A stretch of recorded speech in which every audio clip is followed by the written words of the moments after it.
ಗೊತ್ತಿಲ್ಲದೆ ಇರೋದನ್ನ ಮಾಡೋದು, ಗೊತ್ತಿಲ್ಲದೆ ಇರೋದನ್ನ ಕೇಳಿ ತಿಳ್ಕೊಳ್ಳೋದು, ಗೊತ್ತಿಲ್ಲದೆ ಇರೋದನ್ನ ಕಲಿಯೋದು, ಗೊತ್ತಿಲ್ಲದೆ ಇರೋದನ್ನ ಅನುಭವಿಸಿ ಕಲಿಯೋದೇ ಪರಿಕಲ್ಪನೆ. ನಾವು ಇವತ್ತು 3 ಚಟುವಟಿಕೆಗಳನ್ನು ಮಾಡೋಣ. ಒಂದನೇದು ದಿನಪತ್ರಿಕೆಗಳಲ್ಲಿನ ಸಂಖ್ಯೆಗಳು, ಎರಡನೇದು ಮಿಂಚುಪಟ್ಟಿ ಬಳಸುವುದು, ಮೂರನೇದು ಹುಟ್ಟಿದ ದಿನಾಂಕ ಮತ್ತು ವರ್ಷ. ಫ್ರೆಂಡ್ಸ್, ಆಲ್ರೆಡಿ ನಮ್ಮ ಶಾಲೆಯಲ್ಲಿ ಎರಡು ಮೂರು ಮಕ್ಕಳು ಪ್ರಾಜೆಕ್ಟ್ ಮಾಡ್ಕೊಂಡು ಬಂದಿದ್ದಾರೆ. ನಾನು ಮಾಡಿರುವಂತ ಒಂದು ಇಳಿಕೆ ಕ್ರಮದ ಪ್ರಾಜೆಕ್ಟ್ ನ ಹೇಳ್ತೀನಿ. 97,970, 9,980, 8,370, 308. ನಾನೀಗ ಎಷ್ಟನೇ ಕ್ರಮದಲ್ಲಿ ಹೇಳ್ತೀನಿ.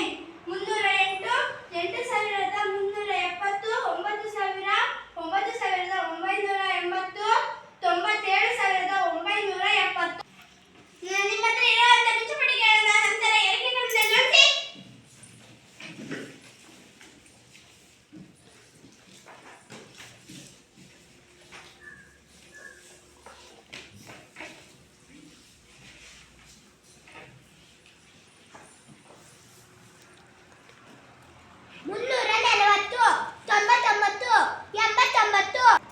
ಏರಿಕೆ ಕ್ರಮ 89, 99, 340.